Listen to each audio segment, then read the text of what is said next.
Hola, buenos días, buenas tardes o buenas noches, según el tiempo en que nos puedan escuchar. Un gran saludo a nuestros hermanos y amigos de la comunidad de escritores cristianos. Reciban un gran saludo, una gran bendición. También aquellos que nos escuchen por medio de Poesía Reformada o alguna otra página que nos comparta. Esta tarde queremos compartir un pequeño tema que desde hace tiempo ronda pues nuestra mente, nuestro corazón, bueno, el mío de manera muy personal, que es la introducción a la poesía poética o a la poesía y la predicación, pero más específicamente introducción a la poesía poética. ¿Qué es esto? ¿Qué es la poesía poética? Suena un poco raro, misterioso. ¿De qué se trata todo esto? Así que antes de que se les paren los pelos de punta, antes de que se rompan sus vestiduras, vamos a en este tiempo por lo menos introducir, me parece, tal vez en tiempos subsecuentes podamos seguir extendiéndonos más en este tema, esperamos aún de manera más práctica. Y así que para hablar de la predicación poética, tendríamos que entender, por supuesto, que o recordar qué es la predicación, y claro, vamos a ver también qué es algo o darnos una idea de qué es la poesía y por qué ambas de hecho siempre han estado unidas. No estamos descubriendo un hilo nuevo, pero quisiéramos hacer un poco este énfasis en la importancia de ello. Primeramente, ¿qué es la predicación? Bueno, básicamente podríamos decir que es el arte de exponer el mensaje del evangelio contenido en la palabra de Dios o de exponer la palabra de Dios. De hecho, es prácticamente el mismo concepto que utilizaríamos en la homilética, como esta arte o esta ciencia, depende del enfoque, podemos describirlo de ambas maneras, o es un poco de los dos, al fin y al cabo, y la cual requiere que el predicador, por supuesto, o expositor, explique o saque los hilos de la esencia de un determinado texto o tema, considerando por supuesto el mensaje original o el mensaje a sus oyentes originales y el mensaje o aplicación universal a nuestro tiempo o en particularmente pues al de cada persona que escucha el mensaje de la palabra de Dios. Es una herramienta literaria y oratoria a la vez, pues literaria sobre todo en la preparación del mensaje por parte del predicador, pero también oratoria, se vuelve oratoria porque se expone de manera pública, auditiva, particularmente en la iglesia, aunque claro, ahora pues también hay medios auditivos y audiovisuales por los cuales se puede compartir de una manera virtual. Y el cual, nos permite comunicar de una manera, yo diría que atractiva, pero sencilla, el mensaje del Evangelio de Cristo Jesús. Bueno, el predicador se ayuda, por supuesto, de las ciencias literarias, históricas y lingüísticas. En ese sentido es casi una ciencia, es una disciplina, por supuesto, que requiere ciertas herramientas en todas estas esencias. Pero sobre todo, la otra parte, para que no lo veamos solo de una manera muy técnica y fría, debe ser una experiencia espiritual que lleva al predicador primeramente a meditar en el texto o tema. A veces yo diría que es el texto o el tema el que busca al predicador, eso entre comillas, porque sabemos que es el Señor, el Espíritu Santo, la providencia de Dios finalmente, el que mueve nuestros corazones a veces para hablar o exponer de algún determinado tema o hacerlo, por cierto, de una determinada forma. El predicador convive, como se dice, con el texto y deja que éste hable a su corazón. Así debe ser, aunque a veces lamentablemente como predicadores, expositores o hasta como maestros no hacemos mucho eso y no hay esa meditación, esos tiempos de contemplación, de oración, en el cual el Señor verdaderamente encienda ese mensaje dentro de nuestro corazón, tal como pasó con Jeremías, por supuesto, ¿no? Quería callar el mensaje, pero el que no podía, porque el Señor obraba de una manera viva y espiritual.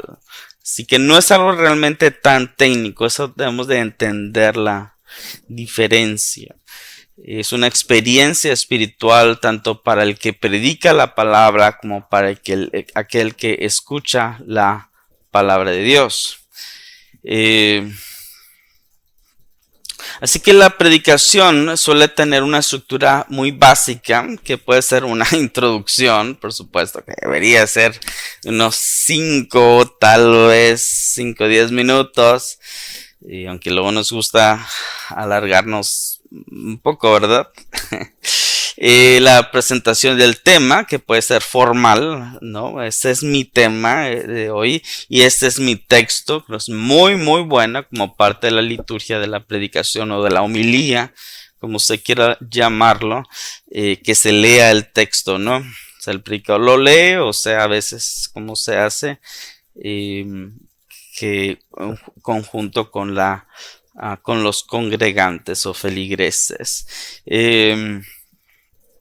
Y puede estar dividida u ordenada, es parte del arte de la homilética, por cierto, el organizar las ideas, el desarrollo del tema. Lo más clásico son los 3 puntos, decían, los 3 puntos bautistas, ¿no? Se decía. Muchas veces es la estructura clásica, ¿no? De esos 3 puntos, ¿no? Cuando pertenecía a la iglesia bautista, muchos bromean que eran los 3 puntos bautistas, no siempre se hacía en 3 puntos. Bueno, no necesariamente se hace en 3 puntos, ni se debe o ni se tiene que hacer, más bien en 3 puntos, aunque pueden serlo. Depende de varios factores.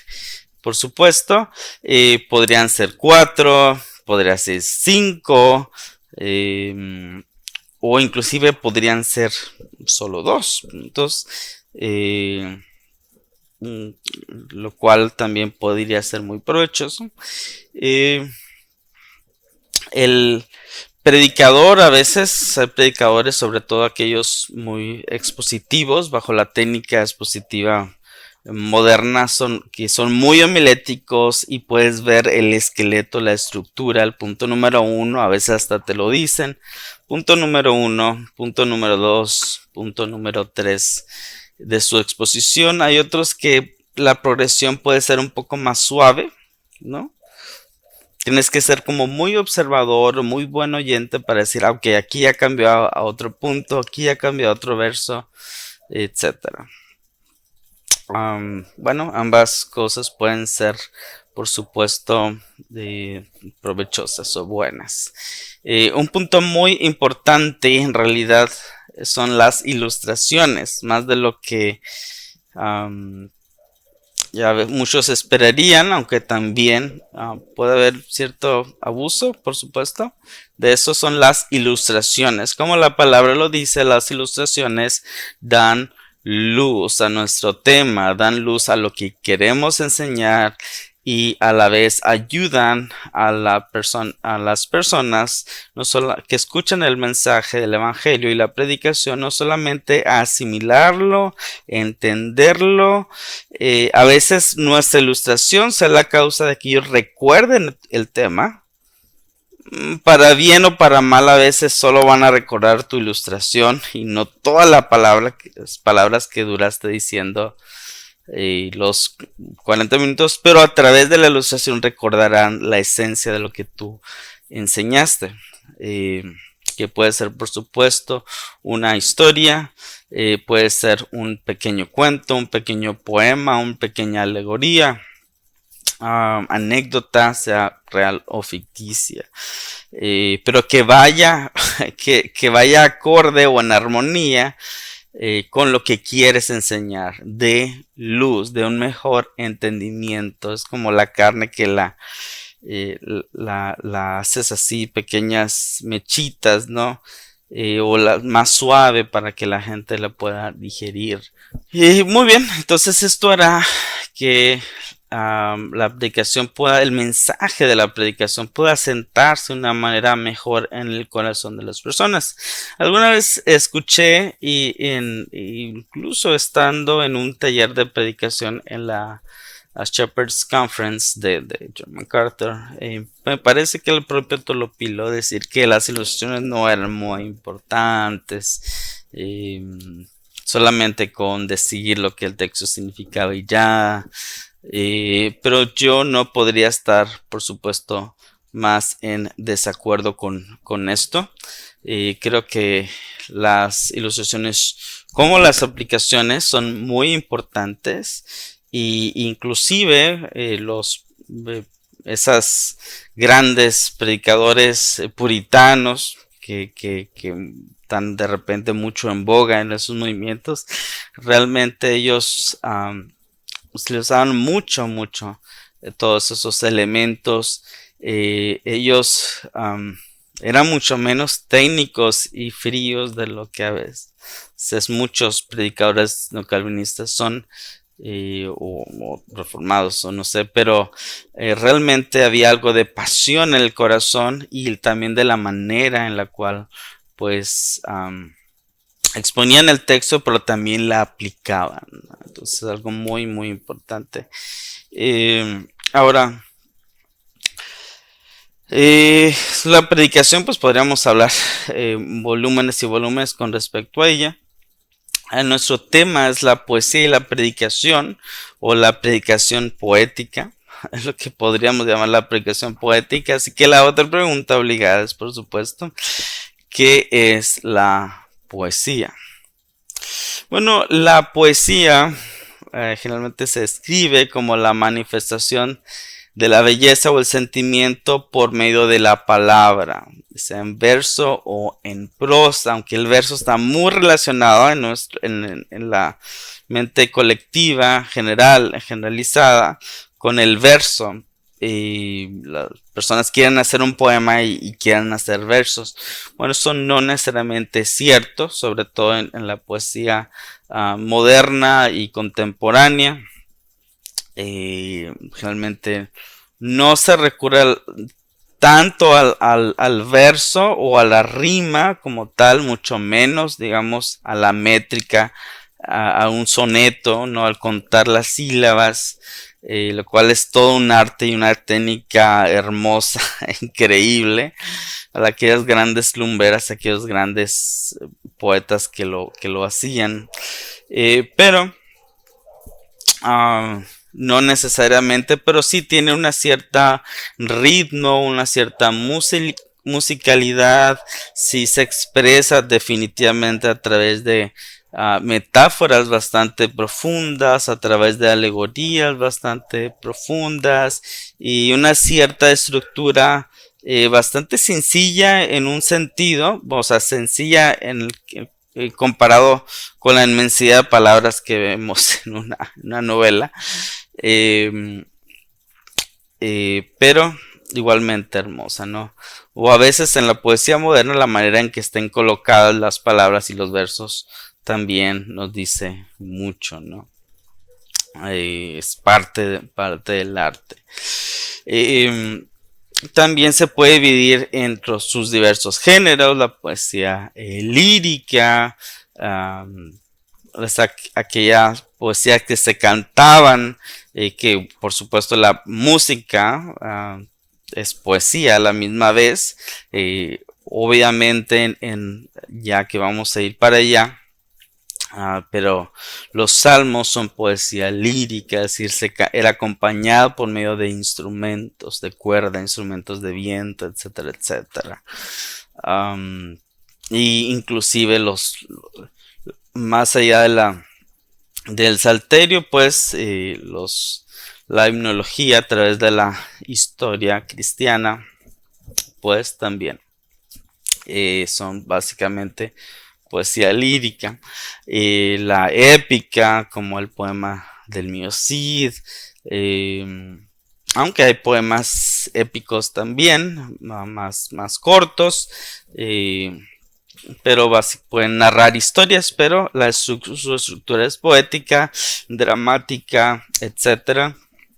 Sabemos que una gran temática de las poesías, por supuesto, porque es una gran temática del corazón humano, es el amor, o a veces el desamor, pero también Dios, la experiencia espiritual, la experiencia religiosa, muy importante. Pues también digamos que las religiones paganas lo fue o lo es, pero sobre todo veremos cómo esto ha sido así, como Dios se ha revelado de una manera poética y hermosa a través de su palabra, o su palabra describe a Dios de una manera poética y poéticamente hermosa. También muchas veces se describe como un género literario que expresa sentimientos, emociones, reflexiones a través de la palabra, sea en verso o en prosa. Carlos Monsiváis decía que la poesía estaba como en la cúspide de todos los géneros literarios, ¿no? Arriba.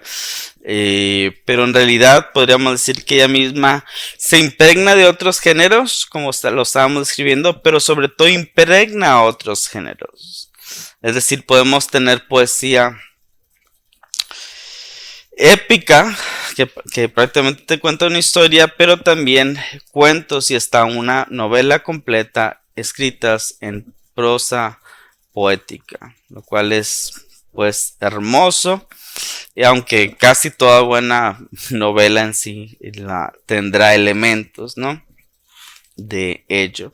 La diferencia la marca la distintiva hermosura y estética con que se describe, a la vez que su profundidad. O sea, se agarra de escribir en metáforas o en metáforas extendidas a través de pequeñas o grandes historias que hacen las alegorías, parábolas o fábulas. No podemos dejar de decirlo, por supuesto. Las crónicas de Narnia, El Señor de los Anillos, son escritas de una manera alegórica. La alegoría, como decía, prácticamente es una metáfora extendida. Muchas veces sus personajes, las situaciones nos dirán algo. En este caso, de la experiencia cristiana, de la cosmovisión cristiana, etcétera. Y de una manera tan sencilla como increíblemente profunda es El Progreso del Peregrino, también otra historia en alegoría, una alegoría perfecta, un poco más sencilla en un sentido que Tolkien o Narnia, pero yo diría que le gana en otros aspectos, sobre todo en su sencillez, pero jamás menos profunda que las otras.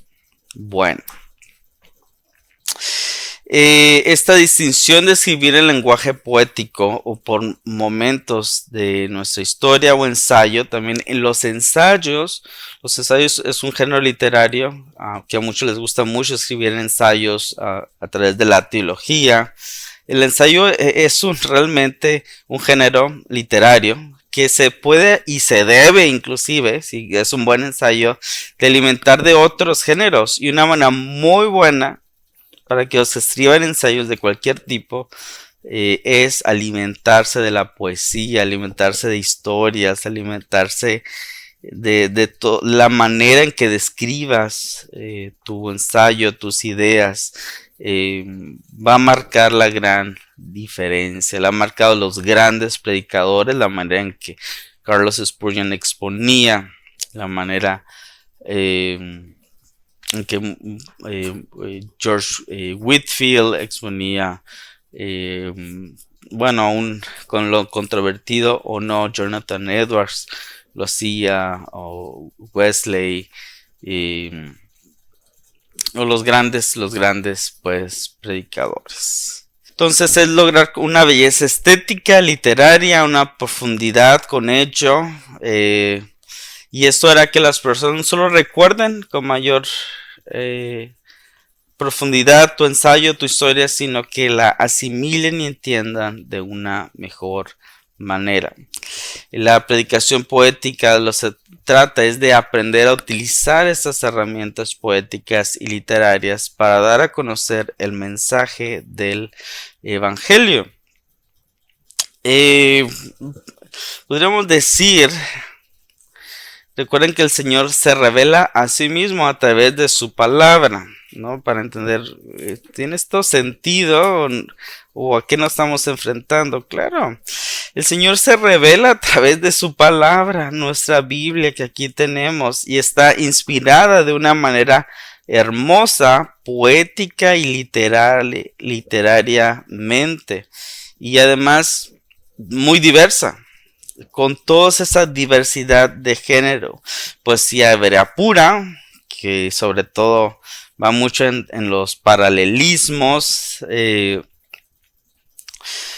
proverbios, cantidad inconmensurable de alegorías, metáforas de diversos tipos, símbolos, tipo antitipo, parábolas y cartas, que además las mismas cartas también tienen poesía, metáforas, alegorías, etcétera, y aún en narraciones históricas que también se alimentarán de alegorías, símbolos, metáforas, y si nos descuidamos hasta en las cronologías hay poesía o están descritas, al menos de una manera no tan exacta a veces, pero de una manera donde las personas las pudieran transmitir y entender mejor. Y cantos hermosos, poemas líricos como los salmos. Nuestro Salterio hermoso, los 150, que hay más cantos en la Biblia, pero particularmente ellos, ¿no? Es poesía lírica misma, el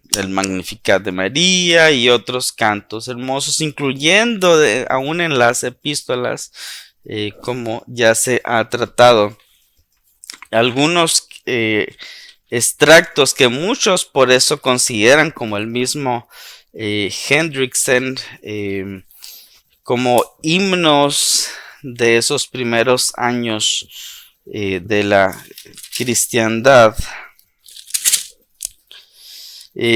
como aquel que dice indiscutiblemente grande es el misterio de la piedad, Dios fue manifestado en carne, justificado en el Espíritu y visto de los ángeles, predicado a los gentiles, creído en el mundo, recibido arriba en gloria. Y esa sección que inclusive generalmente las ediciones de nuestra Biblia la maquetan de una manera distinta, que muchos consideran que eran himnos, que eran porciones que eran entonadas. Aunque es todo un tema, a veces hay polémica ahí, pero en fin, el punto es la manera pues como se transmitía el mensaje, cómo se expresaba el mensaje del Evangelio a través de poesía, o inclusive poesía que podía ser cantada.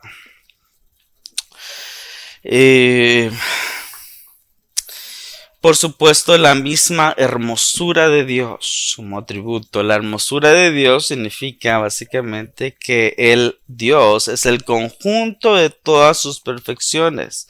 Su santidad, justicia, amor, gracia, bondad, sabiduría, perfectamente santo, justo, amor, sabio. Y en todo ese conjunto, Dios se describe como hermoso.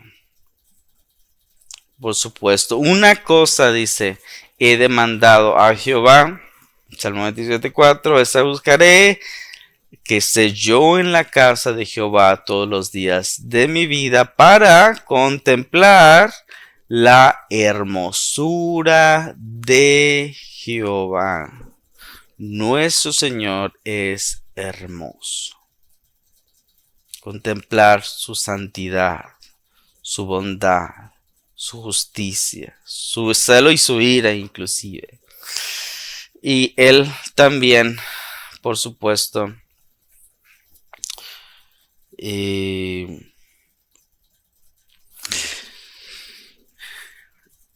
habla en nuestro corazón y al de todas las personas a través de la hermosura de su creación. ¿Lo había notado usted? Romanos 1:27, por supuesto, las cosas invisibles de Él, su eterno poder y deidad se hacen claramente visibles desde la creación del mundo, siendo entendidas por medio de las cosas hechas, de modo que no tienen excusa. Romanos 1:20, dije 27, no, Romanos 1:20, las cosas invisibles de Él. Y este es un lenguaje, pues, que llega hasta lo más profundo, hasta el rincón más escondido de nuestro planeta. También el Salmo 119, por medio de las cosas hechas, ¿no es cierto?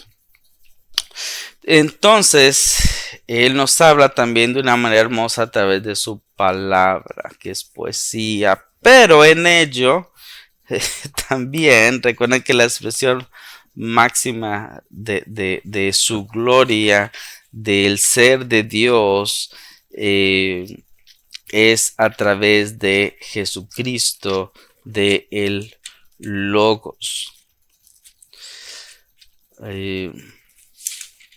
Recuerden que el Señor nos dice de esta manera, déjenme primero buscarlo, disculpen. Aquel logos, aquella palabra por medio de la cual todas las cosas fueron hechas, fue hecho carne y habitó entre nosotros y vimos su gloria, gloria como del unigénito del Padre, lleno de gracia y de verdad. Es decir, toda la hermosura de Dios nació, se vació de sí mismo y fue hecho semejante a los hombres. Nació a las afueras de Belén y las personas lo vieron caminar, la hermosura de Dios encarnada. El Logos, a través del cual se hicieron todas las cosas. Dios dijo, se hace la luz, y la luz fue hecha, habitó entre nosotros. En la predicación poética, entonces, ejercitaremos el arte de expresar la hermosura de Dios de una manera hermosa, es decir, de una manera poética. Por cierto, ahorita que estamos en este texto, Romanos capítulo 1, y recordé, y esto ahorita solo para una pequeña introducción de lo que podría ser o de cómo podríamos utilizar entonces la poesía en la predicación, o de hacer una predicación más poética. Alguna predicación precisamente de este texto, lo que Dios se conoce les es manifiesto, pues Dios se lo manifestó, las cosas invisibles de Él, su eterno poder y deidad se hacen claramente visibles, ¿no? Alimenté mi predicación precisamente al describir la naturaleza, la belleza de una noche estrellada, de una lluvia copiosa en la tarde, de contemplar a los Andes en Chile, de un atardecer de sol en Sonora, de ver los copos de nieve, para traer a nuestra mente precisamente como la hermosura de Dios, la gloria de Dios también se manifiesta a través de su creación. Y eso es un arte mismo, no es como una pintura pero hecha por el Señor, pero que también se puede traducir a través de palabras. Entonces, que por medio de palabras, más que describir la hermosura de la creación, lo que hacemos es transmitir la hermosura de Dios.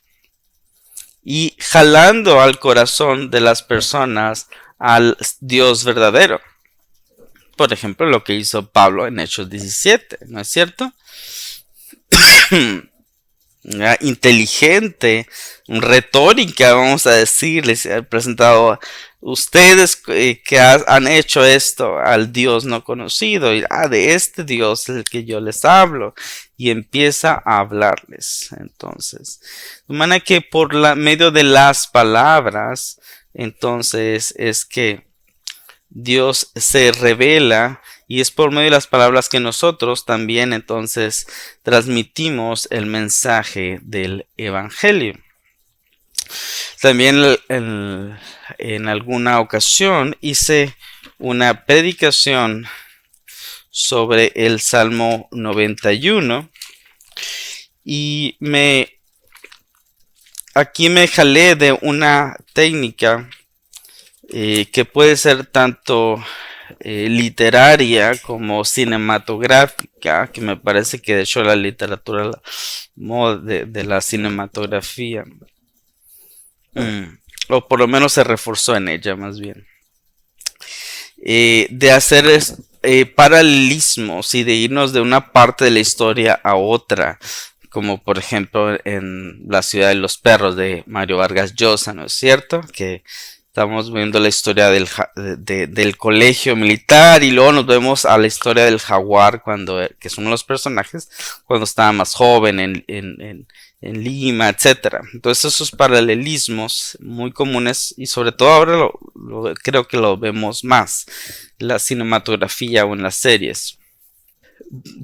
De alguna manera, ahí, al hacer que ya por sí el Salmo 91 es hermoso, así que una predicación, la exposición del Salmo 91 tiene que serlo, cargada de una hermosa poesía y descripciones del Señor, que el que habita el abrigo altísimo morará bajo la sombra del omnipotente, pero hizo paralelo, que es lo que quería decir, al Mateo capítulo 4. El Señor en el desierto, enfrentándose a estas tentaciones de Satanás mismo, a su propia soledad, a su propia lucha espiritual, paralelo hacia nosotros sobre todo, porque también Mateo 4 es paralelo al Israel en el desierto.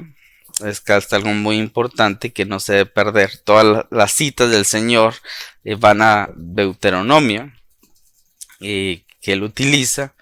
Él es el cumplimiento, ¿no?, de aquel que resistió a la tentación. Pero también yo hice la relación, sobre todo porque hay un punto que los liga de una manera muy específica, que es cuando Satanás cita el Salmo 91:11, pues a sus ángeles mandará cerca de ti que te guarden todos sus caminos. Fue muy única, no sé cómo lo hice, pero creo que lo hice precisamente meditando en al Señor, y de alguna manera Dios me llevó a ello y creo yo que salió bien. Muy pocas veces utilizó esa herramienta. Alguna otra vez también lo hice en Mateo 13, la parábola del sembrador, que es un pasaje, no voy a decir así fácil, como de una manera simplonamente fácil, sino que está tan estructurado, y aparte el Señor mismo ya da la aplicación, te dice esto significa cada cosa, pero lo hice paralelo, porque y aparte ya tienes, digamos, los 3 puntos prácticamente de tu predicación, paralelo, perdón, a la historia de William Carey. Entonces, con cada terreno iba yo hablando un poco de la historia de William Carey, como el Señor al final iba a dar esos frutos, pero al principio, pues, en el terreno que no daba nada, pues él está predicando en la India y no hay fruto. Después, bueno, parece que hay algo de fruto, pero no tanto en la aplicación, pero al final continúan las luchas inclusive más fuertes en la vida de Carey con su esposa, con la muerte de su hijo, etcétera, etcétera, las luchas con la British Indian Company ahí en la India. Pero después el Señor nos muestra que sí hay una tierra que da fruto, y finalmente también ahí aplicada la parte donde ya William Carey, después de, me parece, 7 años o algo, el primer convertido, bautizado, empieza a ver frutos, bastantes, más de lo que nadie jamás pudo imaginar para un humilde predicador bautista que aparte era zapatero. eh, que se vino a convertir en esta pues, figura tan prominente, un hombre, podríamos decir, originalmente de pocas letras, pero que se hizo de muchas letras finalmente, eh, porque el Señor lo llevó a ello. Um, pero bueno, el punto que quería decir es que podemos pues expresar María Hermosa, no solamente cuando prediquemos libros poéticos como los Salmos, como Job, como Proverbios, Eclesiastés o Cantar de los Cantares, por supuesto, que también, sino podemos enriquecer o debemos de enriquecer nuestra predicación. Nuestra predicación jamás debe ser sosamente aburrida, porque no estamos dando cualquier tema, sino estamos anunciando las buenas nuevas del Evangelio. Estamos, debe ser un pequeño chispa de luz de la gloria de Dios en la tierra. Debe mostrar la hermosura de la palabra de Dios, que es la hermosura de Dios y la hermosura de Cristo Jesús, que es el centro del Evangelio. Así que bueno,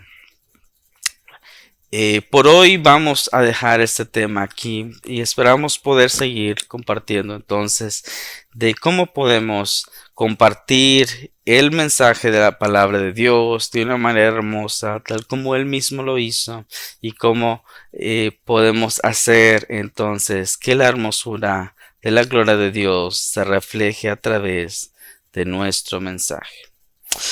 Queridos amigos y hermanos, escuchas de esta comunidad, pequeña comunidad de escritores cristianos, sean bendecidos, Dios les bendiga, también a nuestros amigos de Poesía Reformada y a todos nuestros amigos hermanos, el Señor les bendiga y les guarde.